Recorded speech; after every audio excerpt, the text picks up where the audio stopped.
So the first one we had was, how would each of us recommend that Covenant or players approach their Covenant climb since the release of the last Divinity? And how does this change if the player in question is stuck in a hump somewhere in the climb? So there's a lot of people who will be stuck trying to get consistent Covenant 25 wins, and we can still talk about that. But I think there's a large portion of the player base, especially a lot of people I interact with in chat, that are really stuck somewhere around the Covenant like 12 to 15 range. Or they're stuck on a couple of those bigger humps, which are Covenants 10 and 20. And so a question that I see very, very often is like, how would you recommend approaching clan selection specifically? So some people wonder. There's two schools of thought, and kind of my opinion is it really depends on what your goals are. Is your goal to just get to Covenant 25 and you beat the game? If that's the case, I would say find a clan combination that you do well in, and there are some strong ones, and you master what cards to look for in that clan selection. And in the process, when you do other clan combinations in the future, you'll still know what those key cards are.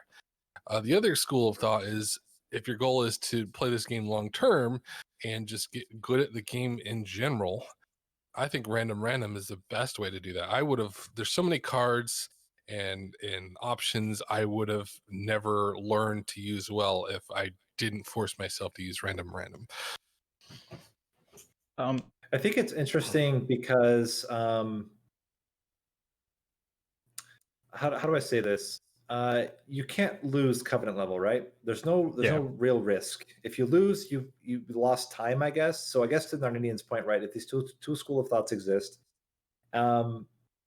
it's not like you're playing a competitive multiplayer game where trying out new ideas and failing, you're not hurting anybody else's game.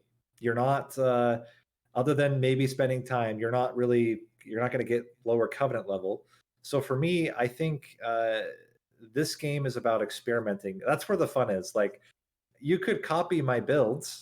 You could go to my build guides and just copy them, but I wouldn't recommend playing that way. I think what makes Monster Train really fun is to explore. And so I'm much more in the camp of, I think random, especially during the climb, makes a lot of sense.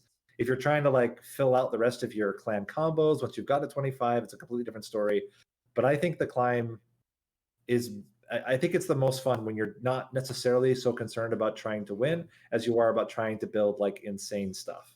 So I have a slight counterpoint to those, and this isn't just me playing devil's advocate. I think there's one factor here that is really easy to overlook, and it's really subtle because it's not something that directly impacts you.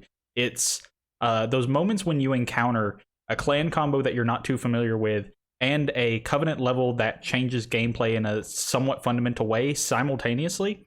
And I think in those moments, what will often happen to players is they're pulled in two different directions and they're trying to learn lessons about these two new things that they're encountering. And what ends up happening is maybe they attribute some of the things that didn't work to the wrong new thing that they're encountering. And then they end up learning two bad lessons as opposed to two good lessons. So my proposal is generally, if you're looking to play the game long term, I wouldn't go random, and I wouldn't stick to one clan, but I would do it a little more deliberately.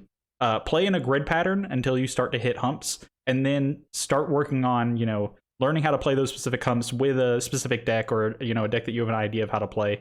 And if you find that you're really, really stuck on a hump, you also might want to diversify for a little while in that, keep going along a grid, and find what strategies interact with that new Covenant level in profitable ways so you can determine what strategies are having trouble against it. There's certain Covenant levels that interact with certain clan combos in very, very particular ways. So I would say climb in a grid pattern, and then every time you're approaching really significant Covenant levels or you just get bodied by a new Covenant level, go back to something a little more trusty for a little bit and see how you interact with it. And then, keep going back to a grid. It's kind of a combination of grid and then more familiar things, grid, more familiar things. There's also another merit to climbing pretty fast, even with clans that you're pretty comfortable with, because are you generally learning, really, really profitable lessons about certain clans if you're not playing at Covenant 25, if your intent is to play at Covenant 25 a lot? That's a thing I've seen a lot of people concerned with, like maybe a lot of the plays that or a lot of the runs that you've played with Awoken were at the earlier Covenant levels, and then you didn't play them later on. They didn't show up in the random a lot, or certain combos with them that have issues with certain things didn't show up in random a lot. and then you get to Covenant 25 and you kind of just start flailing around, not because you're inexperienced with it, but because you have that tiny amount of experience with it at a lower Covenant level, but not enough at a higher Covenant level, and you don't realize what things became, higher valued. Yeah, like Demon Fiend no longer will solo the boss for you, right? Like stuff like that. I think it's if I'm remembering back to when I climbed, I remember that because the game tells you what's the highest Covenant level you've ever beaten with this particular combo. It shows up in that bottom right corner when you're selecting clans. And I think if I remember right, I did exactly something that you mentioned, Viable. I looked and I would go through the clan combos and I would say, okay, which clan combo is currently the lowest Covenant level that I've done? And that's the one I would play next. So it wasn't random. That's exactly what I did. Yeah. Yeah. And one thing I've seen Gabriel do, and he's here, but is when he's failed. This is at Covenant 25. When he fails a run, he'll run it a bunch of times in a row, or at least he used to do that. And that seems smart, just to understand how you lose with that clan combination. But that's, I don't think, good for the Covenant climb necessarily. Yeah. Yeah, I think it's more good just for figuring out your own reasons why you might have lost a particular run.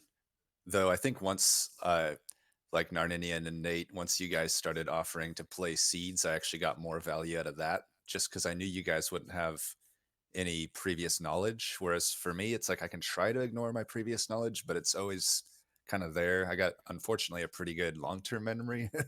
So I just try, I'll know that I'm going to get X upgrade if I go one route. So it's better, I think, for me just to see one of you guys do it and just see how you beat it. Now, there's this weird thing too that, and I struggle with this as a content creator, that again, one of my favorite things about Monster Train is self-discovery. And I'm constantly at war with myself, especially with some of my guides, which are like very clear, like take this, combine these, do this. And I wonder if it's a disservice to the community to have so much clear-cut content, rather than, this is what I've been doing with a lot of my recent guides. A lot more recent stuff is just more general principles. These are general principles you can apply no matter what Covenant combo you do, and they're generally going to help you be successful. Yeah. It's more knowledge-based because, again, like there's a huge there's a post up yesterday. I actually commented on a post that came up yesterday, which was the Last Divinity inhibits builds and is very restrictive, and you have to play in certain ways. And I'm not sure about that. I responded and said, I disagree. I think if anything, it's forced you to reconsider what have been staple builds for a long time, which don't work anymore. There are some staple pre-DLC builds that don't work, and you have to pivot. And I think it's more, and this is why, maybe your recommendation is right. I think there's a good mix of like random, especially early on. Like early on, you're only going to have Awoken Hellhorn anyway, and then you're going to start unlocking clans, like go random for a while. But I would say once you've unlocked all the clans, I think that grid pattern does make a lot of sense. Look for where you're the weakest and build up. If that's your goal, if your goal is to become generally strong at the game, that's the best way to do it. There's another decision to make, I think, that didn't exist when we were Covenant climbing, which is, do you go for Last Divinity while you're Covenant climbing? Because that's a whole nother difficulty spike. Yeah, I was just thinking about this, Narnian. It also it does the same thing that I mentioned before when you're playing clans you're not familiar with. If you're also, while you're trying to climb up and you're trying to deal with these fluctuations in difficulty, and you're engaging with rapid fluctuations in difficulty based on the number of shards that you take in a run, I think you can also end up learning 2 bad lessons as opposed to 2 good lessons, or as opposed to 1 good lesson. And on that point, Wormkin and Divinity at the same time for me was a real thing that I just avoided Wormkin for. That's why I avoided Wormkin, as I wanted to understand Divinity before, like, I associated, oh, this card is bad because Wormkin card is bad because I was struggling with Divinity on that run or whatever. So I do recommend trying to identify and separate the difficulty spikes, whether it's the clan combination, Divinity, or your new Covenant level. Yeah, I mean, it's also something that's quite good about the design of the game in general. And again, it comes back to goals. Like, it depends on what your goal is. But if your goal is to quote master the game, mastering the game means you have to win with every single card, you have to win with every single clan combo, and you have to do it every time beating Divinity. And so if that's your end goal is to master the game, the only way you're going to do that is having a breadth of knowledge that can apply in all kinds of situations. And I think you only get that by diversifying the way that you play. And the question is, at what point do you do that? Because there's something to be said about like just saying, hey, I'm going to take a combo that I can do reliably, get it to 25, and then diversify and figure out everything else that come at 25. Because there's exactly right. Like, yeah, you can have that moment where you're like, okay, I played Stygian at Covenant 15. It was fine. It worked really well. I went and played other stuff for the next, 10 Covenants. And then I came back Stygian, and now it's a completely different world because Incant isn't quite as strong as it is at 25 as it was at 15.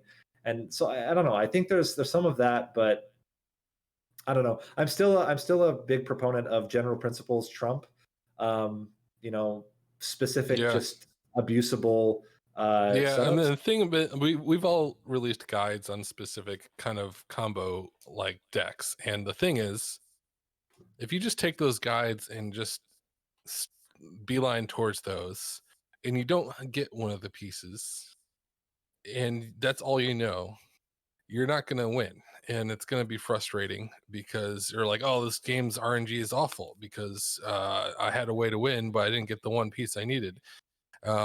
And yes, those are strong, but you have to be able to be flexible and do something else if you don't get it. Yeah, to that point, I actually had someone in my chat, Ripinator's hanging out right now, and he mentioned that he generally watches the guides for card evaluations rather than the actual deck builds. And I think there's a lot of merit in that. I think what's coming out when you're looking at card evaluations that are given in a more general way, or even you're given the specific information of how they relate to that clan, is you're given some of the fundamentals of the game that allow you to evaluate cards in specific scenarios yourself. And I think that's one thing that guides tend to miss are how do you learn the fundamentals? And that's one thing that you pick up a lot of by facing loss, I think, while you're climbing Covenant.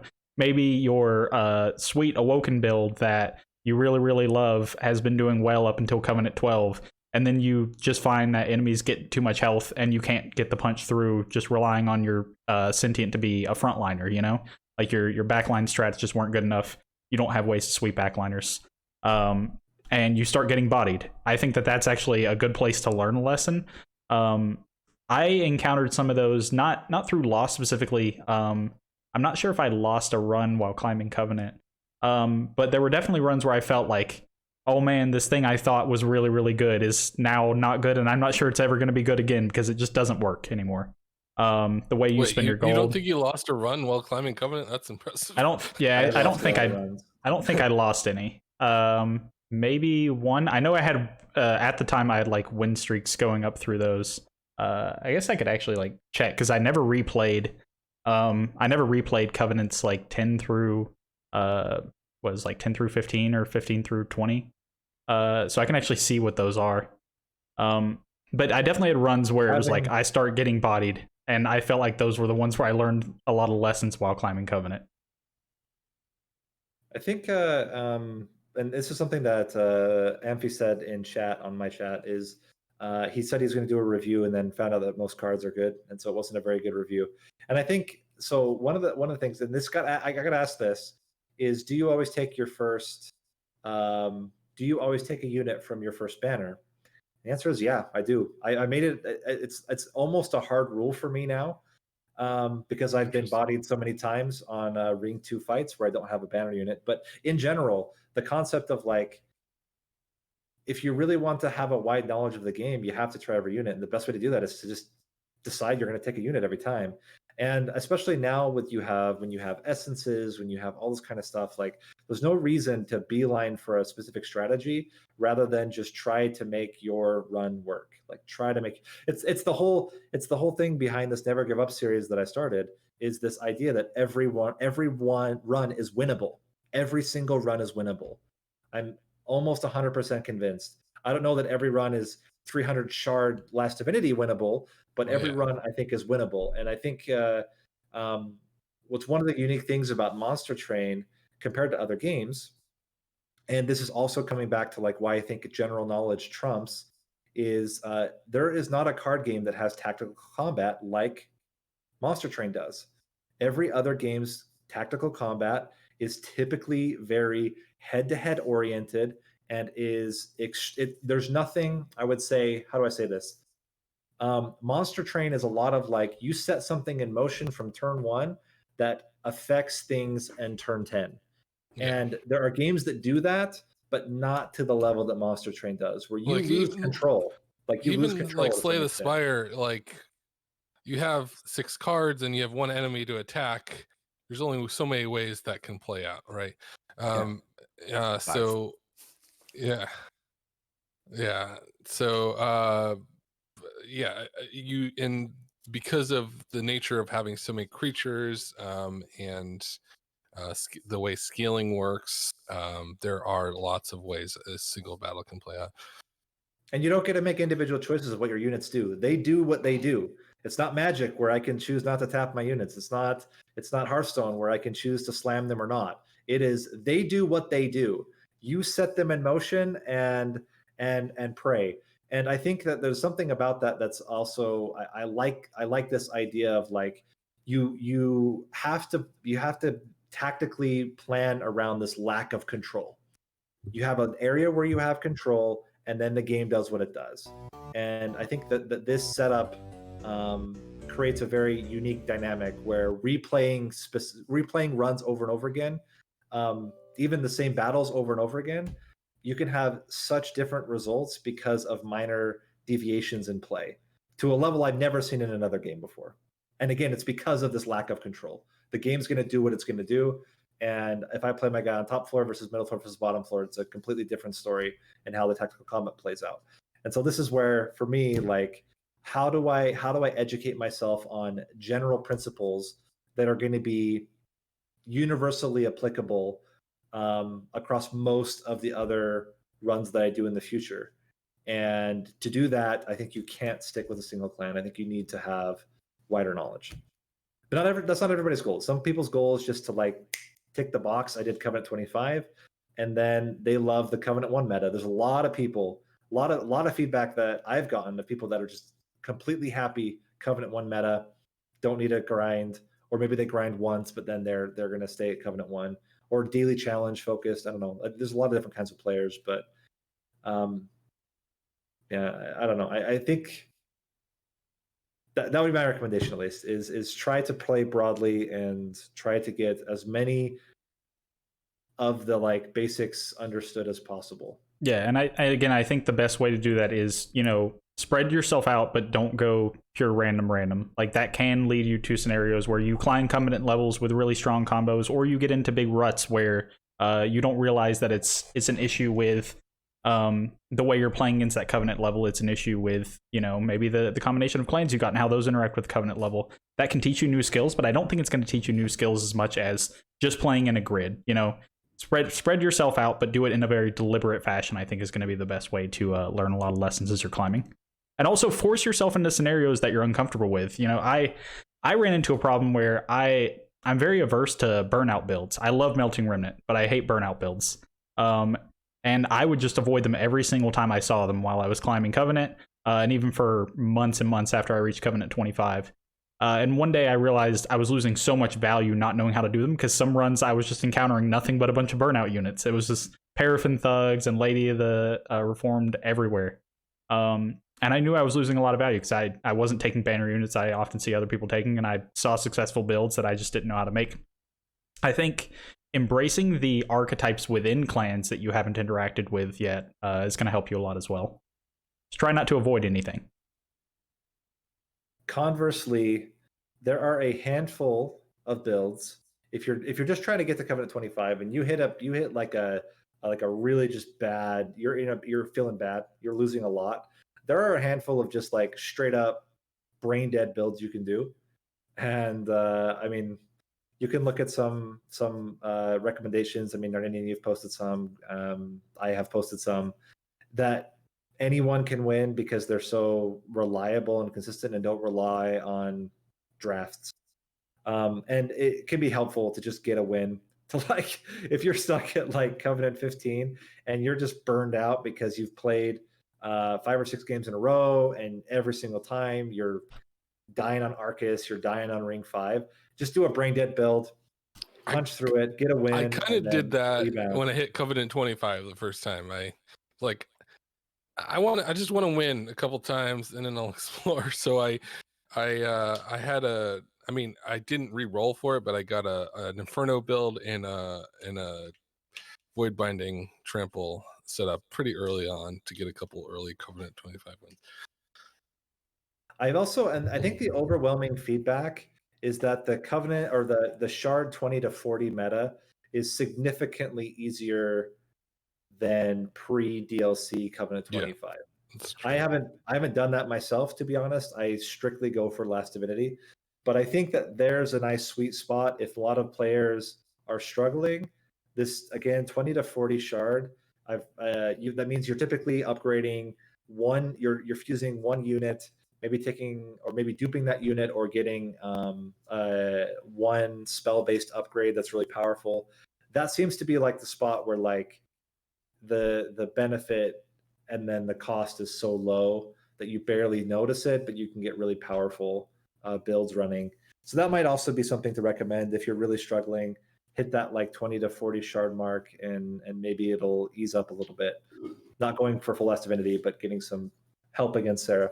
So it seems like generally me and Nate are on the kind of play with the grid type idea for this. I mean, that's what I did when I climbed Covenant 25. Yeah. So I can attest that worked pretty well for me learning the game. And I guess actually an easier way to distill it for people to understand, go to the logbook and try to fill out the logbook, I would say is actually a good way to go through the process. I think you'll learn more by trying to fill out the logbook and incidentally climbing Covenant as you do it than you will by just trying to focus on climbing Covenant. And that includes the champion paths. Yep. Like you should really, even if you don't want to use all the champion paths, you should have knowledge of what the upgrades are. So just play through them once. So, Gabriel, any dissenting opinion? I don't dissent with any of the opinions. I just think it really comes down to the temperament of the player. Like for me, I just don't pick things up very fast, typically with games like this. So like for me, just hammering a single combo worked better for me to learn the game. Mm-hmm. To master it, I had to switch to random, but it was a long time for me before I could really play random in the base game. In the DLC, it's been fine just because I had all that game knowledge from before. But like, I couldn't imagine myself, for instance, learning Melting Remnant in the base game on random just the way I learn. Like, I really have to, especially with like very even like old patch, like Melting Remnant kind of had some weaknesses. Wicklash Harvest was really bad. Yeah, Harvest was horrible. Mm-hmm. Other than like with Umbra it was okay because your morsels like actually counted for Harvest, but then you also had the overcharged tank problem. But like my first real combo, I was able to consistently beat Divinity Covenant 25 in the base was Melting Remnant and Awoken. Really? Yeah, and any guesses on what combo I was able to consistently beat Covenant 25 with? Oh, I know it's got to be Awoken Primary. yeah. And that was the combo. It was literally any secondary. Oh, yeah. But kind of okay, Umbro, not Umbro, but so to Gabriel's point, I think that like if we're going to discuss specific scenario, because the question was, not just how would you recommend people climb in general, but how would you recommend people who are not stuck on humps climb, and how would you recommend people who are stuck on humps climb? And this is a point I've made in my chat a lot. I think it's actually better to go grid when you're not stuck, but use something a little more trusty, something you're a little more familiar with when you're stuck on a hump. That way you aren't being pulled in two different directions. You can learn the lessons of that specific Covenant level with something that you're comfortable with, and then you can go back to learning lessons about the clans after that, once you've figured out how to actually beat that specific Covenant level. So I would say go in a grid, fill out the logbook. Once you get really, really stuck on a specific Covenant level, play the things you're comfortable with, and then as soon as you beat it, go immediately back to the grid would be my ultimate and for suggestion. me, those weren't opposing goals, right? Like if I got stuck, I'd go do an awoken combo I hadn't done yet, or whatever, or that I've completed with a low level. So yeah, they don't necessarily have to be different strategies. Yeah, you can definitely hybridize by filling out some of your secondary combos. That's a very reasonable way to approach that. I think the last thing too, and this was something that I got commented a lot when I first started on the DLC. It was both during beta and during thing, and I wouldn't recommend people do this. So I mean, I started immediately Covenant 25. I did not touch lower covenants at all. Yeah, when DLC dropped and when it was in beta, and I wouldn't do that. If it were me, if I wasn't a player with as much time in the game as I had, I would recommend you start at Covenant 1 with Wormkin, for example, if it's your first time. Like, just get exposure on how the clan works and then bump it up. Don't do what I did. I felt confident because I had, at the time, 1,200 hours in the game. Like, I figured I could jump in at Covenant 25 and I had be okay. thousands of hours, and I still didn't grasp Wormkin right away. I mean, that was mainly because I avoided it. So this one I'm actually gonna dissent from. I actually found it a little, I don't know, not like problematic, but I found it a little counterproductive to see players who were engaging with the DLC on Covenant 1. I think that there's two approaches. One, you could learn the lessons of how do all of these cards work with these new mechanics. You can get a nice wide array of knowledge. But it might be more valuable to learn less, but learn things that are a little more important, which is which of these new cards and new mechanics actually work in the version of the game that you're going to be playing. And I think seeing which essences are absolute garbage on Covenant 25 is a little more valuable than learning all the essences on Covenant 1 and then determining which ones are garbage later. You're going to get less experience with those less than optimal ones, which is going to cost you in scenarios where you don't get a lot of cards you want. Like if you don't see the cards you actually like, then you're not going to be as prepared to play those cards that you realized weren't as strong. But I think you're going to gain a little more in terms of your ability to like actually learn to beat Divinity for those first couple times and actually start winning those runs. And then it's a matter of, I know which cards are generally good and are generally going to work.